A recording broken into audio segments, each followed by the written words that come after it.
The collective at Georgia is just talking about potential revenue sharing with other collectives nationally. What are your thoughts on that in the future if schools maybe pay athletes directly in a few years? Yeah, I mean, I haven't heard much or seen much on that, but I mean, that would be cool, I guess, for the athletes. I mean, I'm like I said, I haven't really heard or seen much about that. Hey Brock, there's only been one tight end Heisman winner since 1949. If you're that guy this season, what kind of year would it take out of you to be a finalist for that award?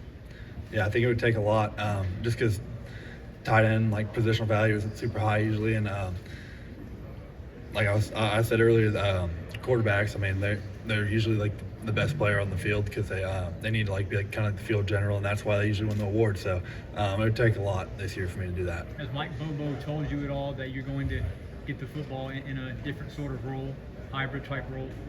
Yeah, I think he'll use me a lot like Coach Munkin did, and kind of throw a few of his own wrinkles in there. But I mean, I'll be happy with whatever helps the team win. So. Did you ever play quarterback or want to play quarterback? I mean, how'd you end up at that? What's the story of it?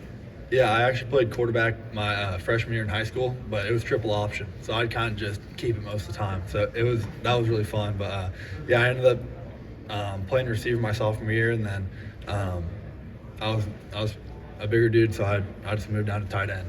Brock, kind of talk about days. You've done interviews in Athens. Kirby was up here just talking about how quiet you are. Do you consider yourself quiet and reserved like that?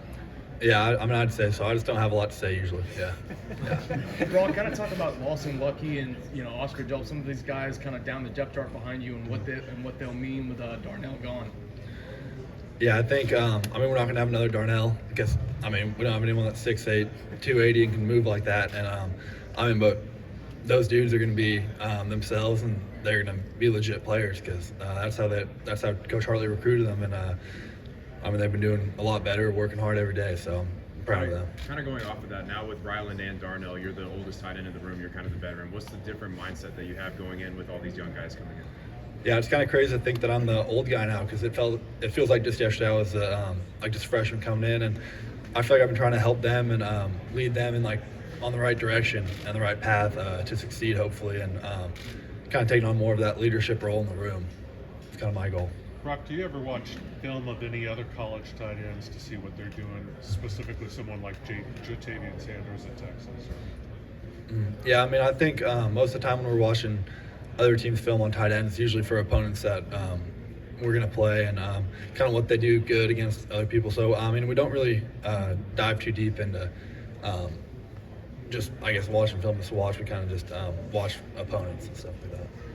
Carson Beck, just what's he mean to the quarterback room, and is he taking on more of a vocal role in the locker room? Yeah, I mean, Carson's awesome. I mean, you have to be a good leader to be a quarterback, and he's been stepping up in that role and been doing a good job communicating and kind of being that field general that we need. And I mean, the dudes can rally behind. So yeah, he's been doing a good job. Coach Smart was sharing a story of the two freshman tight ends maybe trying to scheme up against you in the box drills. What do you remember about that story, and what do you think that says about your mentality? Yeah, I mean, I don't like to lose in anything that we do, like conditioning or anything like that. And yeah, I remember one of the mornings we were running, I mean, I hate to lose, so Pierce was just kind of jogging one, and then lost one, sprint one, and then Pierce all of a sudden sprinted one out of nowhere, and I was like, oh my gosh, I'm just sprinting the whole time. So it was tough, but we're always pushing each other to make each other better, so it's good. There was a report that you declined the collective money this year to help your teammates. Was that like a Tom Brady moment, or what can you say about if that's true and the motivations behind it? I mean, I think the main motivation was behind it was just because, I mean, I kind of work with other people for NIL, and I mean, I felt like I had kind of my own stuff going on that I didn't really need that kind of support, and I felt like they could just focus on some of the other guys or other sports. Brock, why Georgia? I mean, being a guy from California, anywhere you could have gone. I mean, and through the COVID period, all the film of the workouts. How does it unfold, and why are you sitting here talking about Georgia football? I'd say most of it comes down to where I thought I could become the best player I could be, and that would be Georgia, and to win games. And I wanted to be in a town like Athens too, and I couldn't really get that anywhere else but Georgia. Brock, what do you think about Georgia? What do you think about Texas and Oklahoma joining the league next year? Yeah, I mean, I think it'll add some value to the SEC because I mean those are two very good programs, and I think it's kind of weird because I mean the conference has kind of been the same for a while, or ever since I was growing up. So it's a little bit of a change, but I'm excited to see what happens. Along those lines, can you tell us about A.D. Mitchell? What about age? Just anything? What are your impressions of A.D. Mitchell? You watched him for a couple of years now. Yeah, he's one of like the freakiest athletes that I've seen. I mean, he'll be running one direction, take one step, and be in the other direction like in one step, full speed, and it's impressive to watch. I'm just hoping for nothing but the best for him. Brock, Kirby talked a lot about fighting complacency, and you studied the New Zealand All Blacks. Yes, sir. What did you learn from that? I'd say, like I'm sure he said, better never rests, and just fighting complacency. And they do this thing called sweeping the sheds, and that means that like no job is too small and to do right. So that was kind of like the main takeaways that we took from it. Have you noticed in that regard that you actually had to fight complacency? There have been moments where you've seen within yourself or your teammates of maybe stepping off the gas a little bit? Yeah, I think we don't really have that much of a problem because Coach Smart and all the other coaches really push us really hard every day, and I mean they're doing it too. They're trying to fight being complacent. Just because we won the last 2 years doesn't mean anything for this year. This is a whole new year and whole new team, and just got to keep it going. Can you describe how hard that is to fight complacency? It's like I think Coach Smart said it himself. It's just easy to human nature to be satisfied. Yeah, I mean, we could be satisfied where we are right now, or we could think about the future and what we want to accomplish this year. And I think that's what really helped us out is what we want coming up, and that just kind of keeps us on edge and keeps us going. Brock, I asked you about Carson Beck earlier. Kirby made it pretty clear the quarterback situation isn't settled. What can you tell us about Brock Vandegrift and Gunner? Yeah, I mean, they're all great dudes, and I mean, Brock's super athletic. He can get out of the pocket, scramble, make plays, and then Gunner just always dropping dimes, I guess, and he throws the rock really good. And yeah, I mean, I just hate to be the person that would have to choose between those three. You guys talk about EA Sports College Football at all, about the video game coming back and what your ratings might be, or just what that means for players? I've heard some other people talk about it. I'm not a huge video game guy, so I haven't really thought much about it. So you didn't play growing up? Like NCAA 14 or any of the previous games, you didn't play those? Yeah, I played one of them a little bit, but not too much. Where was your time spent away from football? Not on video games, like what were some of the things? Oh, yeah. I mean, I like to fish and hunt and play golf. Those are like the main couple things that we do when it's not time for football. Brock, do you have a favorite play so far at Georgia that you've made? Favorite play? I don't know. Like me or anyone. Oh, jeez. I mean, the Florida tipped catch was up there because that was just like, I thought it was just dumb the way it happened. And then there's scoring in both the national championships is pretty cool too. Do you enjoy this? Do you enjoy talking to us? Yeah, yeah, it's part of it. What was the pep talk like for you to come in today? Oh, there was no pep talk. It was basically like, you're going. So, yeah. Brock, didn't you get kind of an impromptu appearance after the national title game? You appeared at the press conference the day after, right? I mean, how did that come about? I remember I was just walking to breakfast and I get a call and I'm just not prepared at all. And they're like, "You want to go do media?" And I'm like, "No, I mean, not really this morning." And then they were like, "Well, you have to." And I was like, "Oh, okay." That wasn't really a question then. So, yeah. Coach Smart seemed to indicate you weren't going to say much of anything. I think you're doing pretty well. Can you grade your performance so far talking to us here? Did he underestimate you? I think here I've done better, but there was an interview earlier where they asked me one question. I stuttered out of my mind for like 10, 15 seconds. But yeah, it's been all right. Did he underestimate you? You going to prove him wrong here? I don't know. Brock, I'll ask you again about the Matrix play, just to get it all on video. If you can run through that play again in the Ohio State game and what was called and what went through your mind. Did you see the marker the whole time? Yeah, I mean, we called a little quick out, and it was like 4th and 5, 6 probably, and knew we had to get the first down and caught the ball. And I actually thought I was a lot further up than I was. I thought I got it by like 2 yards, but then everyone's asking me out on the sideline, like, dude, did you get it? And I'm like, yeah, I'm pretty sure I got it. And I looked at the replay, and I was like, man, that's a lot closer than I thought. And it ended up working out. Like, yeah, I don't really know how it happened. Like, my foot coming up right before I went out of bounds was kind of cool. Brock, what's on your playlist? What do you listen to? Like, just any day, or I listen to a little bit of country, rap, and I guess like rock. I guess, yeah. Anybody in particular country? Any particular artist? Nothing super in particular, I guess. It's kind of whatever. Any story behind the number 19? Not really. Coach Harley basically came up to me with like 5 or 6 different numbers, and I guess I was number 18 in high school at one point, and I was like, it's close. I'll just be number 19. How far up on Georgia's priority list did you feel during recruiting? Again, that was such a quiet time. I think you said 17 of the 20 signees had never made a visit. Like, can you remind us what was that process like for you? Because I don't want to say you were unheard of. You were highly rated, but to have a guy from California sitting here now is not what anybody drew up necessarily 3 years ago.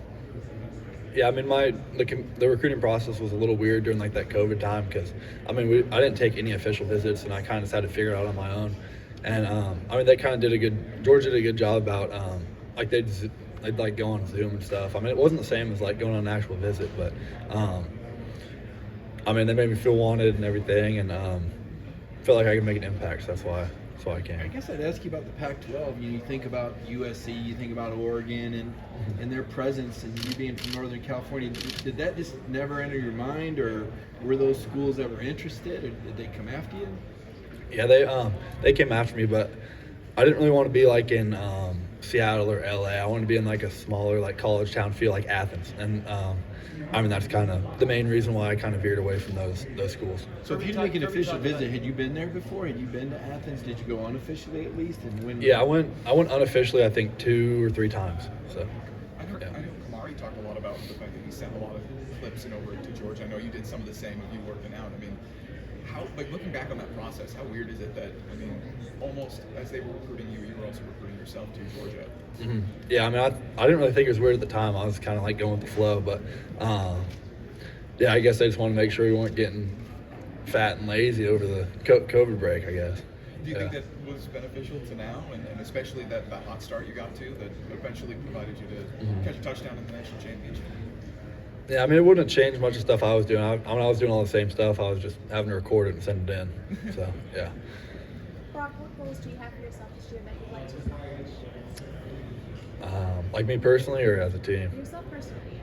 Well, I want to win every game that we can, and the goal is to win every game. So that's the main one, and just I guess, do my job to my best ability to help the team win.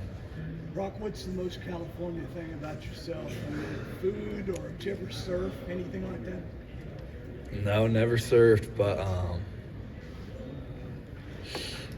I don't know. My roommates make fun of me because I hate bugs. I hate them. That's like they call me Cali because I don't like bugs. I mean, I don't know. So with a little historical perspective, given the things that are still on your plate for possibilities this year, like multi-year All-American, multi-year All-SEC, multi-year national champion, potential back-to-back Mackey Award winner, just for a second, what does that mean to you? I mean, I don't really think about it on the day-to-day, but when people bring it up, I always kind of reflect. I think it's pretty cool, like the position that I'm in, and I'm just thankful for it. And I mean, I just don't really focus on it. I just kind of take it day by day and try to just be the best I can for that given day. One of the things that people brought up a lot when they're talking about going to a divisionless schedule is that Georgia's never come to College Station to play A&M. Not on the schedule next year. Is it disappointing to you that you won't get to go to College Station, or that there's stadiums in the SEC that you won't get to play at? Yeah, I mean, I love playing at new places. Like even, I was excited to go to Oklahoma this year until that got canceled a little bit. But yeah, I always love going to new places, playing at new places, and seeing different parts of the country, I guess. Talking to different teams you play, coordinators, a lot of them say that their game plan starts with you, that 19 circled on the play sheet.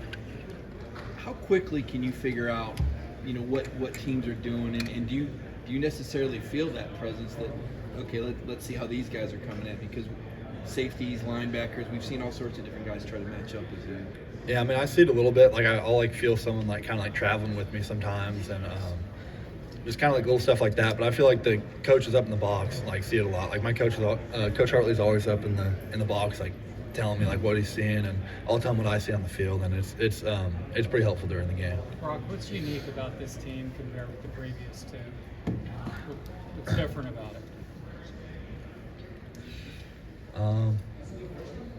I mean, it's hard to say, but I feel like we have a great core group of leaders, and like everyone kind of knows what the goal is for the end of the year, and how we want to go about things day by day. I think that's the main. Did that kind of set the table, so to speak, or set the parameters for how to approach a season these last 2 years?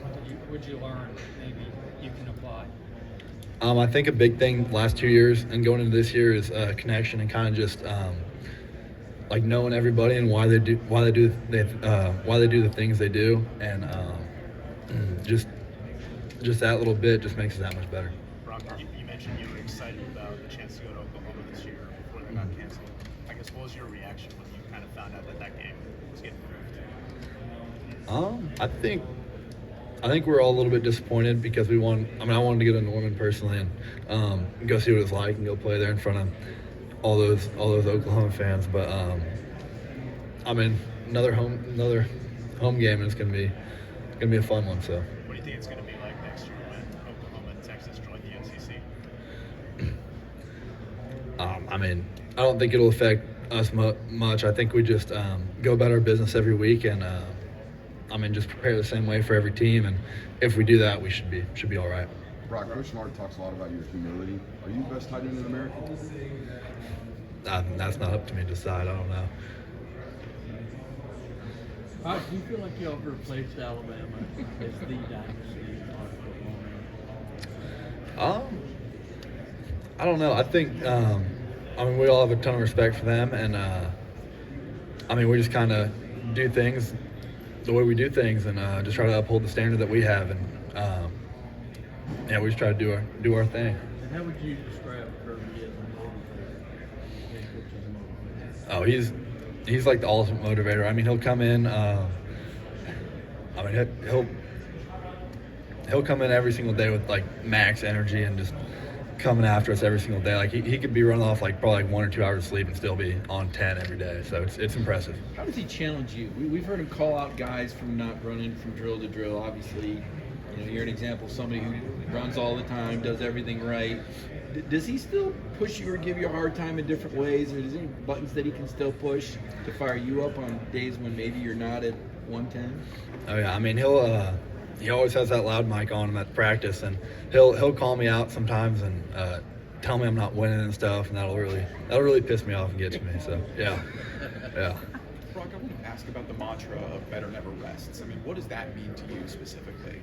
Mm-hmm. Yeah, I think it just goes along with if you're not getting better, you're getting worse, because everyone else in the country is just striving to be better, and if we don't keep growing at that rate or above it, then we're just going to get caught up to by other people. Absolutely. And if it's all right, like Smart told a little anecdote about, you beating all the younger tight ends, despite them resting up and kind of feeling refreshed. How does it mean to you again? We talked a little bit about you being the older guy in the room. To kind of show them up a little bit and kind of show who's boss a little bit in those moments. Yeah, I think there's kind of like a way we do things in tight end room that Coach Hartley kind of sets a standard on, and I think if me and some of the older dudes can show that to the younger guys and show them how to work, that'll really help in the long run. Does it challenge you when people say he's a receiving tight end? When really a big part of your job is blocking? When you say when Smart says you're not blocking, I'm guessing he's talking about going up against some of those elite pass rushers and some of the blocking drills. How much of a challenge do you take out of that part of your job? We don't see it on highlights, but clearly you get judged on it. Yeah, I kind of take it to heart whenever anyone criticizes my game, and I think that just makes me work that much harder. And I just want to. I came to Georgia to go against the best, and that's what I feel like I get out of going against those people every single day, and that just makes me better. Who's the hardest guy to block on the team now, and who's the hardest guy you've had to block? Well, the guy that was like the hardest to block was when I first came in was Trayvon Walker. That was awful. Like a little freshman coming in, like spring practice, and he would have like these carbon fiber, like he had like clubs like on his wrist or something because his wrists were messed up, and he'd smack your arm with them, and you'd be like, oh my gosh, like this is awful. But now I'd say probably Chaz Chambliss, like wrapping back on him is not very fun. Brock, I don't know if you've been paying any attention to the NCAA findings in Tennessee this week. It was reported that they offered Darnell some money during his recruitment. Does it surprise you to hear about that type of thing happening in college football anymore, or not really? I mean, I haven't really seen much about it. I don't know. I haven't seen much about it, but I mean, it's a little surprising that it still goes on, just because I feel like a lot of people talk about it. A lot of people will talk about it if it does happen. So. Rob, what's Texas getting in AD Mitchell? AD is a dog. I mean, he like I said, he has like unmatched athleticism. I mean, he'll take one step and then change directions like that. I mean, it's impressive. What did he kind of bring to that receiving corps for you guys? Yeah, I mean, he kind of brought like a work ethic that was really impressive, and he was just able to go every time. Brock, Cedric knew who was the last team to three-peat in college football. Do you know? Yeah, someone actually asked me that earlier. It's Minnesota. Okay, when did you find that out? About 10 minutes ago. Like 15, 20 minutes ago, probably my last thing I was doing. Yeah. I mean, that was before. It was before the AP poll. The last one we did. What's it say about this program that it's in that position? I think there've been 5 since 1970 that have had a shot and not. But so it's not many. Yeah, I mean, you said what does it say about? What's it say about the program? I mean, I think it just says something about the way we conduct ourselves, like day to day, and the standard that we try to hold, and just like, I guess, our culture that we built at the program, and it's been good. Do you plan to go watch any Minnesota film? From the 30s? I'm joking. Yes, sir. Brock, being a kid from California and all the success you've had at Georgia, personally and with the team, how do you share that experience with your family, being on the West Coast? Yeah, I mean, my mom actually has came to every game somehow. Like she just makes it out, makes a big effort, and it's always nice to have her there. And my dad's made it to most of them, and they're just super supportive. And I mean, yeah, they're just super happy for me, I guess. Oh yeah, I have a sister too. She's came to a couple games, but she's busy with her own stuff too. Kirby said he's going to use the Chicago Bulls Last question. Inspiration for a three-peat. Watch the dance. Oh no, we haven't looked too much into that yet. No. Yeah. Thanks for all the time. Good. All right. Stuff, Brock. All right, thank you guys.